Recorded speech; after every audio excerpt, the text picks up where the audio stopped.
जीवन का भरपूर आनंद उठाएं। आयु लाइन के हर्बल जूस अपनाएं। नमस्कार फ्रेंड्स, जागो जम्मू न्यूज़ में आपका स्वागत है। मैं हूं शीतल वर्मा। तो दोस्तों, जैसे कि आप जानते हैं, मैं आपके सामने कुछ नया लेकर आती रहती हूं। तो आज मैं जिनसे मिलाने जा रही हूं वो पीडीडी से 2018 में रिटायर हुए थे और उनकी जो हॉबी है वो सुनकर आप बड़े ज़्यादा हैरान होंगे, क्योंकि हॉबीज़ तो सभी की होती हैं, पर इनकी जो हॉबी है वो इन्होंने सीखी नहीं है, कुदरती इनमें वो कला है। और बात करें अगर कला की, एक हुनर की, तो वो एक उभर के सामने आती है और उनकी कला जो है वो है उनकी हॉबी पेंटिंग। तो जिनकी बात कर रही हूँ वो है मिस्टर विनोद वर्मा। तो सर, स्वागत है आपका हमारे इस चैनल में। सर, मेरे दर्शक जो हैं, व्यूअर्स हैं हमारे चैनल के, वो जानना चाहेंगे आपकी जो लाइफ जो स्टार्ट हुई, आपने जो लाइफ में किया। पहले आप पीडीडी में थे, फिर रिटायरमेंट के बाद जो आपने किया, मैं चाहूँगी हमारे व्यूअर्स के साथ आप शेयर करें। मैं रिटायर्ड हुआ as a WPDD power development corporation Udhampur से। तो उसके बाद रिटायरमेंट के बाद आदमी घर आता है, बच्चों के साथ थोड़ी टाइम मिलने का मौका ज़्यादा मिल जाता है, तो घर में बैठे। तो उसके बाद कोविड आ गया। कोविड की वजह से घर में बिल्कुल हम एक किस्म के अंदर बंद हो गए। उससे क्या हुआ कि 18 को मैं रिटायर हुआ, 20 में कोविड आया। 20 जब सेकंड लॉकडाउन लगा तो मैंने सोचा, सारे सो जाते थे, तो मैंने सोचा कि मैं कुछ ना कुछ दोपहर को करता रहूँ, मुझे नींद नहीं आती दोपहर को। तो मैं ऐसे ही पेंसिल से कागज पे कभी बच्चे की शक्ल और कभी बड़े की शक्ल बनाता था। तो वो कागज डाइनिंग टेबल पे पड़े थे। उसी दिन मेरे बच्चे, एक बेटी है, बेटा है, दोनों मैरिड हैं, वो सारे इकट्ठे हुए डिनर पे। तो उन्होंने मेरे कागज देखे तो मेरे जो बच्चे हैं वो कहने लगे कि आपकी ड्राइंग अच्छी है बाबा, पेंटिंग करो। तो मैंने कहा, पेंटिंग में रिटायर बंदा हूँ, पेंटिंग के लिए बड़ी पेशेंस चाहिए और उसके लिए कलर बुरश मैं कहाँ पैसे खर्चूंगा इतने। मैंने ऐसे मजाक में बात की। तो 3-4 दिन के बाद मुझे कोरियर में ब्रश भी आ गए, कागज भी आ गए और पेंट भी मुझे मिल गया। तो फिर मुझे एक किस्म का ये हो गया कि अब तो मुझे बनाना ही पड़ेगा, नहीं तो बच्चे मुझे छोड़ेंगे नहीं। मतलब बच्चों की आपके तरफ सपोर्ट रही। बच्चों ने बेसिकली मेरे में मुझे इंस्पिरेशन दी। तो देखा दोस्तों, बच्चे कितनी ज़्यादा एक कहते हैं कि पेरेंट्स को कितना सपोर्ट करते हैं। पेरेंट्स तो करते ही करते हैं, तो बच्चे कितना ज़्यादा सपोर्ट करते हैं कि उन्होंने एक इनकी कला को आगे बढ़ाने के लिए, इनकी हॉबी को और ज़्यादा आगे बढ़ाने के लिए। क्योंकि देखा जाता है कि जिस टाइम रिटायरमेंट हो जाती है उस वक्त इंसान घर में बैठ जाता है, बोर ही होगा या ज़्यादा से ज़्यादा अपने फ्रेंड्स के साथ बाहर निकल जाएगा। बट अपनी कला को बढ़ाने के लिए इनके जो बच्चे हैं उन्होंने सपोर्ट की। तो हाँ, ये तो सच है कि उन्हीं की इंस्पिरेशन से मैंने ये काम करना शुरू किया। पहले उस वक्त एक नारा लगता था जो टीवी में मोस्टली देखने में आता था, बेटी बचाओ बेटी पढ़ाओ। उसी के ऊपर मैंने एक फोटो बनाई पेंसिल से, फिर कलर किया, तो फेसबुक में डाल दिया, यूट्यूब में डाल दिया। तो देखा, लोगों ने पसंद किया, बच्चों ने भी बहुत पसंद किया। 1-2 बंदों को मैंने वो गिफ्ट भी की फिर बना के। तो जब वो अच्छी लगी तो फिर मेरा वो बनाते वक्त मुझे ऐसा लगा कि मैं जब वो पेंटिंग करता हूँ तो मैं अपनी तकरीबन सारी परेशानियां भूल जाता हूँ।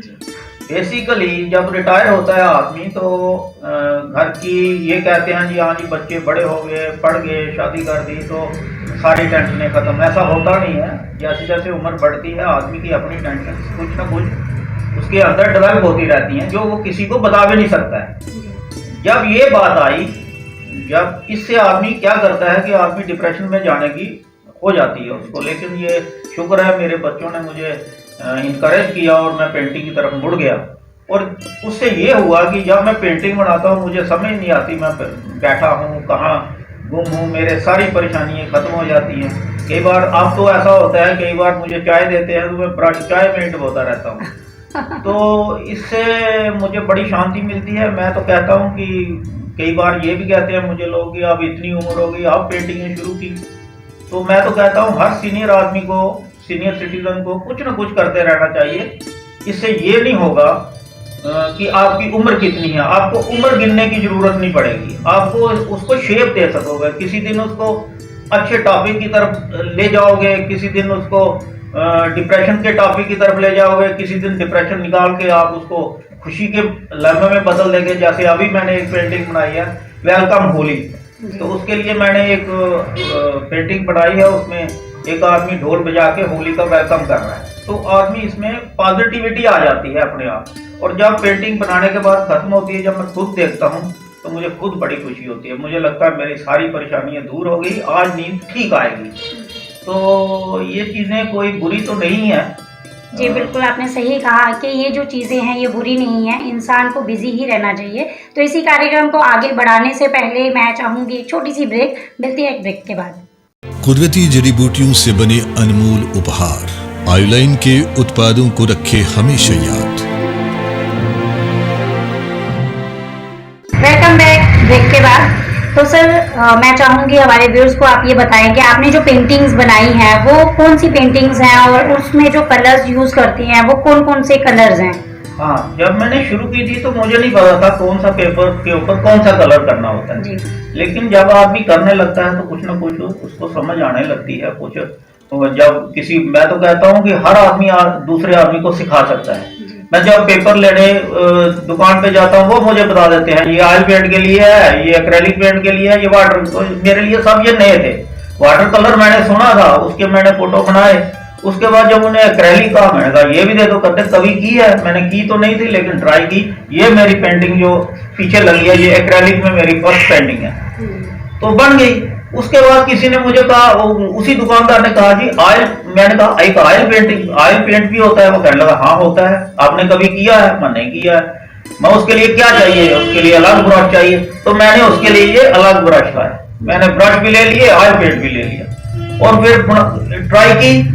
वो पेंटिंग बनाते मुझे 10 दिन लग गए क्योंकि ऑयल सूखता ही नहीं था। मुझे ये नहीं पता था कि ऑयल डाल के, उसमें कोई एक ऑयल होता है जो उसका कंपोनेंट होता है, वो नहीं डालना होता है, वो बेस बना दो तो वो सूखता नहीं है। तो मुझे नहीं पता था। 5 दिन मुझे वही लगाता रहा मैं, उससे ना वो सूख रहा था ना मेरी पेंटिंग बन रही थी। अल्टीमेटली जब मैं अपने कंपेनियन से किसी से पूछा, उसने कहा नहीं ऐसा नहीं होगा, आप इसको पहले वाटर बेस पे बनाओ फिर ऑयल पेंट करो। तो वो मैंने बना ली। अब मुझे ये है कि मैं ऑयल पेंटिंग में भी 2-3 पेंटिंग बना चुका हूँ। मैं चाहूंगी हमारे दर्शकों को आप पेंटिंग दिखाएं, जैसे आपने हाल ही में ये बनाई हुई है। मैं पेंटिंग कोई भी बनाता हूँ उसमें कोशिश करता हूँ कि उसमें पॉजिटिविटी रहे। मैं अपने चैनल के माध्यम से ये दिखाना चाहूंगी, इन्होंने ये पेंटिंग बनाई हुई है और आप देख सकते हैं कितनी ब्यूटीफुल इन्होंने पेंटिंग बनाई है। सर इसके बारे में बताएं कि ये क्या बनाया हुआ आपने? ये देखिए, ये सिंपल कागज है जो 25 रुपए का पैड मिलता है बच्चों का, उसके ऊपर बनाई मैंने एक्रेलिक पेंट से। मुझे पता नहीं था कि एक्रेलिक पेंट लगाना कैसे है, लेकिन ये मेरी फर्स्ट पेंटिंग है। ये मैंने पेंटिंग बनाई है कि ये इसका मैं सब्जेक्ट, इसका जो सब्जेक्ट रखा है, थीम रखा है, वो है डिस्ट्रक्शन, इन्वायरमेंटल डिस्ट्रक्शंस। जो हम इन्वायरमेंट की इज्जत नहीं कर रहे हैं, हम ग्रीनरी को बिल्कुल खत्म करते जा रहे हैं। ये हमारी रेत हो गई है, यहाँ कुछ नहीं उग रहा है। ये गर्मी है जिसके अंदर इंसान चला गया है। ये उसके पास एक मकड़ी का जाला है जिसमें वो इन कंक्रीट जंगलों के चक्रों में फंसा हुआ है और अपने पैसे कमा के बस एक कंक्रीट बनाना है, 2 मंजिल मकान बना है, 4 बना है। ये देखो मैंने कोई 10-10 मंजिल के मकान बनाए हुए हैं। और अल्टीमेटली क्या होगा, टेम्परेचर इंक्रीज होगा, ये सारे ऐसे ही उड़ जाएंगे। और ये सारे, और उसके बाद ये सिर्फ इतनी डिस्ट्रक्शन नहीं होगी, उसके बाद जो हमारी जनरेशन आएगी वो ऐसी होगी। जी बिल्कुल। ये समझो कि हम अपने फ्यूचर को एक किस्म का डिस्टर्ब कर रहे हैं, हम इज्जत नहीं कर रहे हैं हमारी इन्वायरमेंट की। जो ये मेरा ये टॉपिक था, ये मैंने अपनी कोशिश की है कि आपको मैं ये समझा सकूं। बहुत बढ़िया पेंटिंग बनाई हुई है आपने। उसके बाद ये है, ये मैंने पेंटिंग बनाई है एक, ये तो कॉमनली होता है, एक आता है पंछी ऊपर से वो मछली को, छोटे छोटे जानवर को खा जाता है। तो ये बनाया है मैंने। भगवान जब पावर देता है तो उसको, पावर को एक टाइम होता है यूज करने का, उसको यूज करिए पॉजिटिव की तरह। आपको अगर खाना है तो खाना तो है ही है। तो ये एक किस्म का ये दिखाया गया है कि when you are in power with positive way, जो आपको जरूरत है, ये नहीं है कि जिसकी आपको जरूरत नहीं है उसको भी खत्म करते जाओ। ये तो आपने देखा कितनी बढ़िया इन्होंने जो है पेंटिंग्स बनाई हुई हैं। तो मैं चाहूंगी अपने बारे में थोड़ा सा और हमारे व्यूअर्स को बताएं, इसके साथ साथ और आपके क्या शौक रहे? देखिए, ये तो मेरा एक किस्म का रिटायरमेंट के बाद अपने आप आया हुआ शौक है। ये मेरा शौक नहीं था। बेसिकली मैं प्रमोट करता हूँ गेम्स को, फिजिकल फिटनेस को बहुत प्रमोट करने की कोशिश करता हूँ। मेरे बच्चे स्पोर्ट्स नेशनल प्लेयर हैं, तो स्पोर्ट्स भी एक किस्म का, मैं इसको भी आर्ट के नज़र से देखता हूँ कि कोई भी इंसान पहले अपने आप को फिट रखेगा, वो सब कुछ फिट करता जाएगा। तो ये सारी चीज़ें अपने आप को बिजी रखने की हैं। पिक्चर देखने का मुझे शौक है, पिक्चर कोई छोड़ता नहीं हूँ। विद फैमिली के साथ, बच्चों के साथ देखना पसंद करना हूँ। खाना, डिनर खाना मुझे बड़ा पसंद है खाना, लेकिन वो घर में खाना ही मुझे पसंद है, बाहर खाना मुझे इतना पसंद नहीं है। तो मैं कोशिश करता हूँ कि मेरे साथ बच्चे बैठ के। हाँ जी। आप अपनी पेंटिंग को किस तरह से पब्लिकली आगे पहुंचाते हैं, एग्जीबिशंस वगैरह? मैंने एक छोटी सी एक आर्ट गैलरी बनाई हुई है जिसका नाम मैंने लीला आर्ट गैलरी रखा है जी। मेरी मदर का नाम लीला है, जिनके नाम से मैंने लीला आर्ट गैलरी रखा है। मैं चाहता हूँ कि जिसको कोई भी, मैं इनवाइट करता हूँ हर उस बच्चे से लेकर सीनियर तक कि वो मेरे पास आएँ, कुछ मेरे से जो है सीखें, कुछ मेरे को सिखाएं और कंपनी करें। उससे उनको भी मज़ा आएगा, मुझे भी मज़ा आएगा। बाकी इस स्टेज में आके जो सीनियर है, इस स्टेज में आके कोई कहे कि किसी सोशल वर्क जरूर करिए, पेड़ पौधे जरूर लगाइए, लेकिन कहे कि कोई हम एकदम चेंज कर देंगे सिस्टम को और पॉलिटिक्स में उलझे, ऐसा मैं नहीं चाहता। बात की आपने पॉलिटिक्स की, तो थोड़ा सा मुद्दे को आगे बढ़ाते हुए बात करना चाहूँगी। जिस तरह इस वक्त टैक्स की बात आ रही है, तो उसके लिए आपके क्या विचार है? देखिए, गवर्नमेंट, हम ये सोचें कि गवर्नमेंट ही हमको सब कुछ दे, मेरी अपनी सोच है। अब आपको कैसे लगे मुझे नहीं पता, किसी को कैसी लगती है। टैक्स तो देना चाहिए। गवर्नमेंट अगर हमें फैसिलिटी देती है तो टैक्स देना चाहिए। वही बात आती है कि हम हर चीज़ अपने शौक के लिए कम कर देते हैं, महंगी से महंगी टी शर्ट पहनते हैं, महंगे से महंगे कपड़े पहनते हैं, और जब गवर्नमेंट को टैक्स देने की बारी आती है कोशिश करते हैं कि ना दें, कम दें। गवर्नमेंट को चाहिए कि हमारे जम्मू एंड कश्मीर स्टेट इतनी फाइनेंशियल डिपेंडेंट नहीं है, अनएम्प्लॉयमेंट है, बच्चों को नौकरी नहीं है। हालांकि एजुकेशन जम्मू कश्मीर में सबसे ज़्यादा है, लेकिन उसके बरक्स उनके पास प्राइवेट सेक्टर में कोई जॉब नहीं है, तो इसकी वजह से फाइनेंशियली कमज़ोर है। हाँ, टैक्स जरूर लें, देने के लिए हम राजी हैं, लेकिन इतना दें जितना किसी को चुभे मत। बाकी वक्त की कमी होने की वजह से मैं अपने कार्यक्रम को थोड़ा समय पे ख़त्म करूंगी। मैं चाहूँगी हमारे व्यूअर्स को आप एक मैसेज दें इस आर्ट को लेकर। देखिए, मैसेज यही है, आर्ट जिसको हम कला कहते हैं, शायद मुझे टेक्निकली इतना नॉलेज नहीं है, लेकिन ये एक ऐसी चीज़ है, कला कोई भी हो, गीत गाने का शौक हो, पिक्चर देखने का शौक हो, सैर करने का, घूमने का मुझे शौक है। मैं साल में 1-2 बार विजिट कहीं ना कहीं बार चक्कर लगा आता हूँ। ये शौक है, ये जरूर करने चाहिए। इससे क्या होगा, आपकी बहुत ज़्यादा डिप्रेशन का इलाज है ये। एक किस्म का आर्ट कल्चर, और इसको आर्ट को प्रमोट करना, आर्ट को सीखना सिखाना, ये आपके डिप्रेशन की बीमारी को भी दूर करता है। उसमें हमें डॉक्टर से भी थोड़ा परे रहने का मौका मिल जाता है। तो दर्शकों, कैसा लगा आज का हमारा ये कार्यक्रम? लीला आर्ट गैलरी तलाबतिलों में है।